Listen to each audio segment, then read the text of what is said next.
Welcome back to Flint Creek Transport. My name is Justin. It is a beautiful day here in upstate New York. Unfortunately, my day, check this out. Time to look at numbers.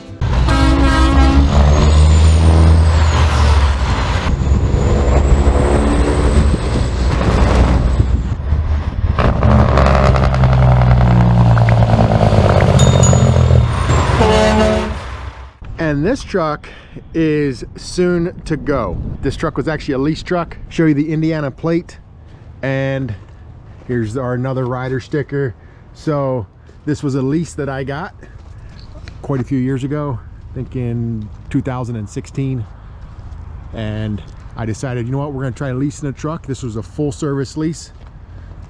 So right now we got to get all the stickers off of it, the DOT numbers, our lettering. We're gonna pull our stuff out of the inside and get it cleaned up and send it back to Ryder. So that's one of the projects here we're gonna work on. And I have more details on this truck and kind of my experience with Ryder, and I'll let you guys know, you know, how everything was. Good morning.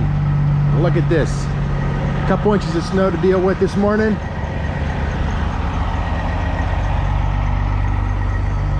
And I get to plow a little snow. So far the trucks, you know, have been able to get in and out. The main driveways are plowed, and I'm just, yeah, touching up the corners here and there. This snow was, like, it varies so much. So this snow here, maybe 5 inches, 4 or 5 inches.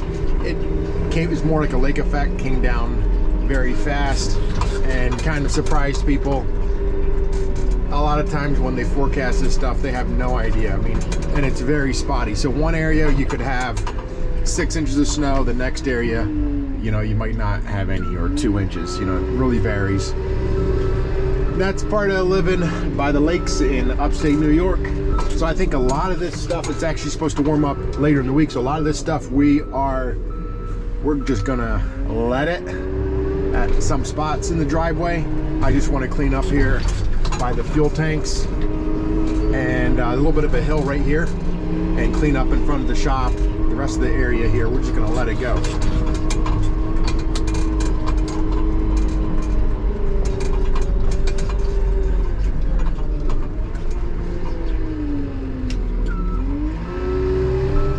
My goal is I'm not gonna make the piles too big because it's supposed to warm up. That way, hopefully they melt. Otherwise, what happens is they melt a little bit and then they get rock solid hard, and it's really tough to move them or break through them. The one benefit of this snow, so it was a fairly light snow, and we won't have to go up and shovel off the tops of the trailers.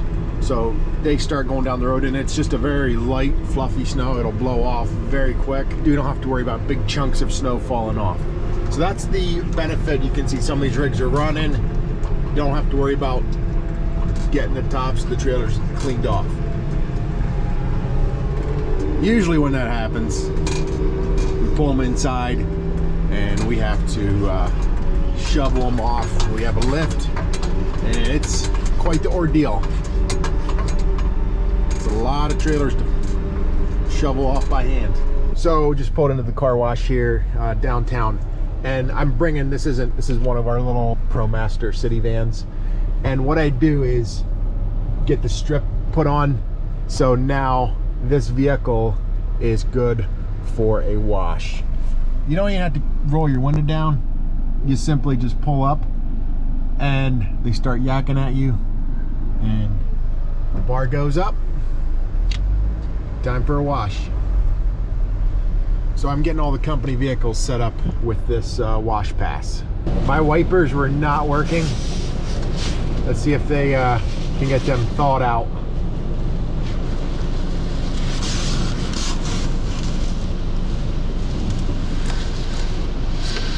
Nope.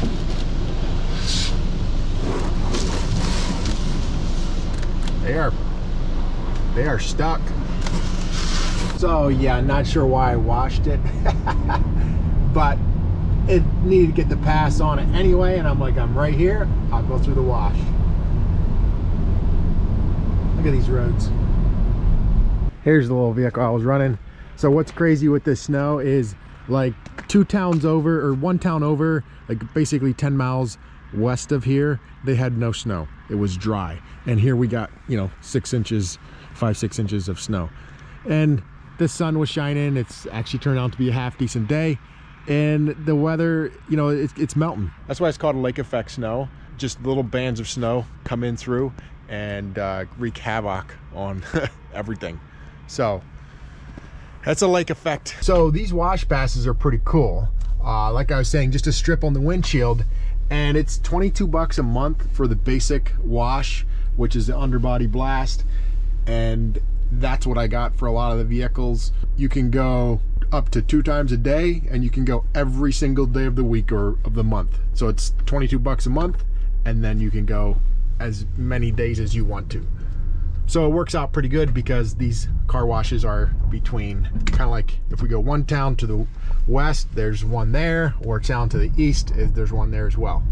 So they work really good for us. It's a very efficient way to get the vehicles washed.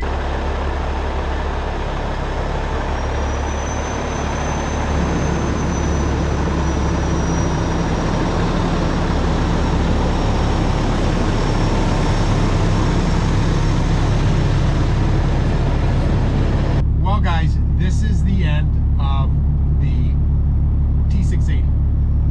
The end of an era. No more Kenworth T680 in the fleet. I'm just going to jump outside, do a quick walk around.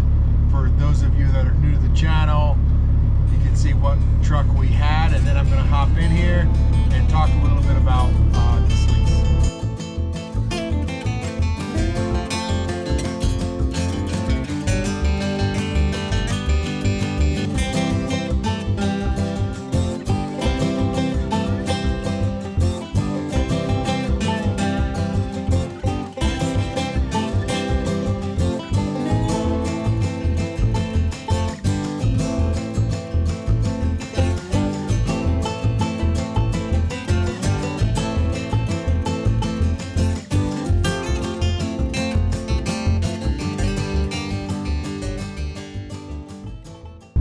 Not gonna lie, this is not the prettiest truck. Back in 2015 is when I ordered this truck. Might have been even 14. Came in. This is a 2016 model. I think it came in May or so of 2016, and I ordered this truck exactly how I wanted it, and I worked with Ryder on this truck. It's a 2016 Kenworth T680. I think they call it like a 52-inch bunk. Aero cab flat top. Just call it a flat top, I guess is what they call it. But this rig, like I said, full service lease. We had this truck. It has been somewhat of a problem truck. Nothing against Ryder. Not really anything to do with Kenworth. A lot of this problem has been the emissions in this rig, the engine. So those are the 2 problem childs in this truck. So going back to when I ordered this truck, kind of why I ordered this truck and why we did a Ryder lease. You might think, why did you ever do a lease? Well, I wanted to see what a lease was actually like. You know, we were busy at the time. We were in our small shop, obviously, and we had a lot going on. And so I figured, you know what, in order to free up our mechanics, in order to just, you know, make things a little bit easier on the guys, I'm going to do a full service lease. And Ryder had came out, they were kind of pushing it, and hey, you know what, you can order whatever truck you want. I could have ordered a W900, I could have ordered, you know, whatever. The T680 was something that was fairly new at the time, and I was like, you know what, I want to try out a T680. I want to see if there's actually any better fuel economy in the aerodynamic truck. Obviously I couldn't have some of the skirting and things like that on this truck. We get into a lot of off-road. We haul out of the field. I say off-road, but we're not just dry van on asphalt all day long. This is definitely a little more wear and tear than that. So we have overweight permits on the truck. We do haul heavy. We have a wet line on the truck. We can run a walk-in floor or a dump trailer. Truck-wise, it has been a good truck. It's just, like I said, the emissions and the engine of this rig. So it was kind of something to experiment, to try out. Through it all, Ryder was excellent to work with. And, you know, we were running actually ahead in miles at the time, and they adjusted it and adjusted our payment, obviously, before we went too far ahead in miles. And, you know, we got everything leveled out. They were very good at communicating. And I have no complaints with Ryder. You know, the truck wise has been great. I like the Kenworth part of it. It's definitely new, or you know, it's different from what our W900s are and our Peterbilts. You know, it's a wide cab. It's definitely the interior. It's a lot more room. It's a big area in here. This would compare more like to Volvos or something like that. So, and it's more of an over-the-road truck. In our application, does this T680 get the job done? Yes, it gets the job done. This truck, aerodynamic compared to a W900, there is no difference in fuel economy. Actually, with this engine and emission problem or motor combo, it has been not very good fuel economy. 2016 was, well, let me go over the motor. So it's a Cummins 565 with a 13-speed 373 ratio and an 8-bag suspension. 373 on the ratio, yes. That ratio is pretty much about perfect for what we do. We could probably get by with 355s. You know what? I think I'm wrong. This is 355s in this truck. And I remember now in our new 2019 Kenworth W900s, I put in 373s. So at the time, I'm thinking I'm going to go 373s on the newer ones. 373s just a little too much. I think I'd stick with 355s. But comparing this to our Kenworths or to our other trucks, pre-emission motors, this truck gets worse fuel economy. Also needs DEF fluid. Our other trucks don't. So definitely some benefits of having pre-emission trucks. This truck has been in the shop for months, not just days, not just weeks. It's been in the shop for months with emission issues. The cool thing with the Lease is that when this truck goes down, this truck would go into the shop and they would give us another truck in return. The bad part is here in upstate New York, we have heavyweight permits. In the last video, I talked about weights. So I can't just change this permit over to another truck. Even like you've seen, I think, the Freightliner Ryder, if you're following along with the channel, some of the different Ryder trucks that we had in here, I can't transfer the permits over. They have smaller wheels and tires. They don't have a wet line. There's so many things that it just doesn't really work. So a lot of times, you know, I'll use them more for, you know, just certain things. So when this truck was in the shop, we got a big sleeper tractor. We used it some on the van trailer here and there, but we just couldn't utilize it every single day because it didn't have a wet line. It didn't have overweight permits.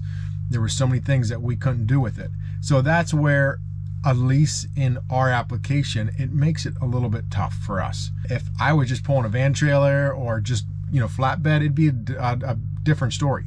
That's no problem. You know, you can hook up to any flatbed, any van trailer, reefer, whatever it is you're pulling, and you can go to work. But when you're running specialized, you have overweight permits, you have a wet line, those things, it makes it really difficult. Thankfully, we do have some application, like in a Rochester location where, you know, they're pulling flatbed, they're not running that heavy. There's, you know, a couple different applications that we can use it from time to time, but for the most part, it doesn't work. I definitely wouldn't want to have several of these trucks in the fleet. So would I do it again? If I was in a bind, I would do it again, but simply because when this truck goes down, our trucks mean so much to us, and I really need trucks that are dependable and that can go every single day. So when this truck went down, it's really hard to just work with another truck. You know, like I was going over permits and things like that. It doesn't work. At the end of the day, Ryder makes money. Their company, they got to make money.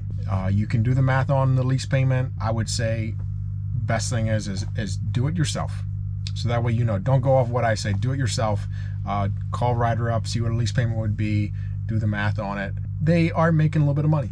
There's no doubt about it, and I feel we can do it a little bit cheaper than what they can do it. We buy our tires, we buy our filters. There's quite a few, you know, basic things that we get at fleet price anyway. So, and instead of running it back for service, we service it right in our shop here. So that's the avenue of where we're going to go, is we're going to just stay away from the lease trucks. We're going to simply buy our own trucks. But if somebody was interested, I can put Ryder's contact information, the guy that I'm dealing with here in Rochester. He's a great guy to work with. And if you guys had questions, we use Ryder all the time. We're renting a reefer from them, actually. There's different things that we rent from them, from time to time. The resale value of these trucks is not like a W900. I know it's got a little shorter nose, it's a little easier to get around maybe. The guys don't really want to run the T680. And, at the end of the day, there's really no benefit to running this T680. I mean, you get a big cab, there's some creature comforts that are nicer, there's no doubt, but, the exterior of the truck, it's not something that, our guys want to run. So especially now that we have a new shop and we got plenty of space to do services, things like that on our trucks, no more Ryder trucks, no more lease trucks. If we get in a bind in next spring, there's no doubt I'll call Ryder up and they'll have a truck available for me. They're great that way. I'll just use it at our Rochester location for deliveries, something like that. It'll gain us a truck. For the most part, I don't plan on leasing trucks.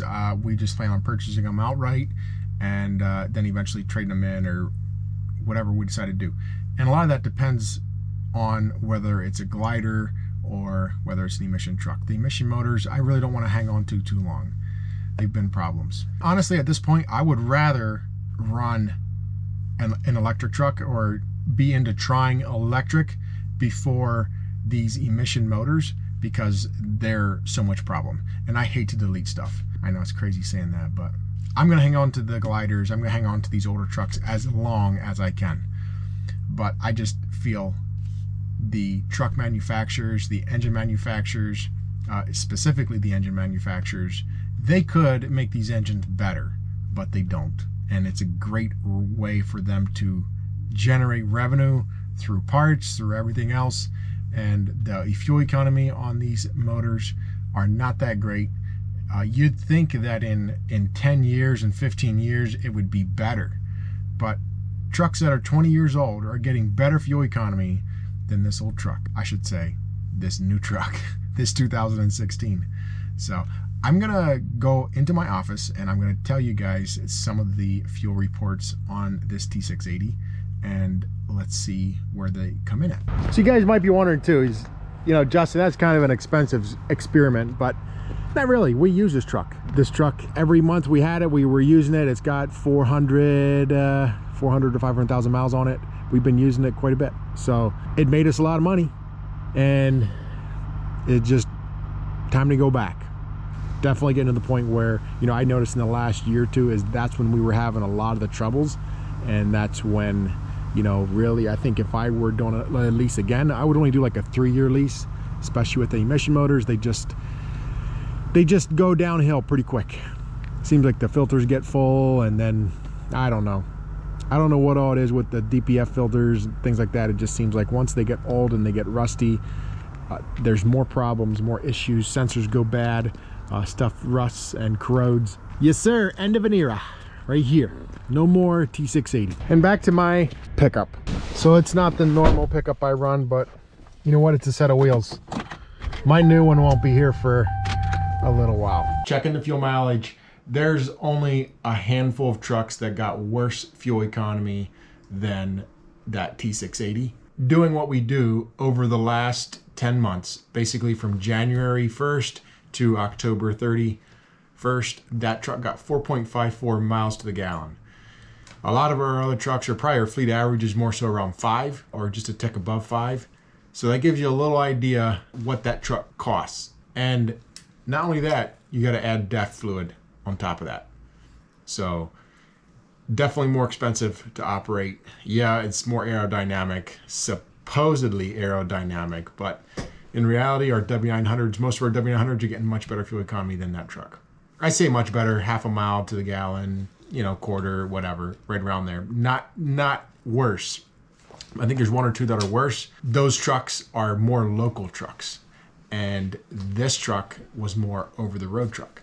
So when this guy did run, he ran a lot of van, he ran some reefer, he ran walking floor as well, but it's just, looking at the whole scenario, this truck did not get or did not perform like it should have. And I blame a lot of that on emissions. All right, guys, thanks for watching.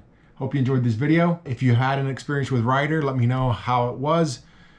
We'll catch you in the next video. Peace out.